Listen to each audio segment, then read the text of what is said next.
घर के एक कोने में चुपचाप बैठी थी रुकैया अम्मी। सामने उनकी बेटी मरियम खड़ी थी और आज उसका निकाह होने वाला था। मरियम ने धीमी आवाज में कहा, अम्मी मेरे पास दुल्हन बनने के लिए कोई साजो सामान नहीं है, यह सिर पर ओढ़ने वाला दुपट्टा ही है।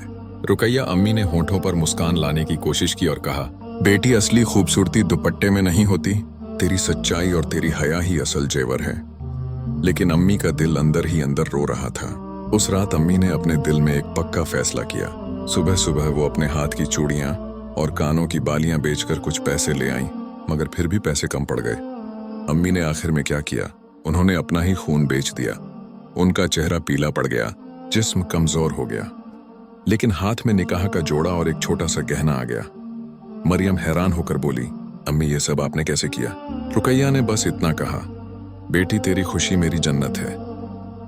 निकाह का दिन आया और मरियम दुल्हन बनकर सज गई, मगर अम्मी का चेहरा और भी पीला हो चुका था। निकाह के बाद जब सब लोग खुशियां मना रहे थे, अम्मी ने सजदे में सिर रखा और रो रो कर कहा, या अल्लाह मेरी बेटी को हमेशा खुश रखना, मेरी सांसें अब तेरे हवाले अमानत हैं। थोड़ी ही देर बाद रुकैया अम्मी ने हमेशा के लिए अपनी आंखें बंद कर लीं। मरियम की चीख ने पूरे घर को हिलाकर रख दिया।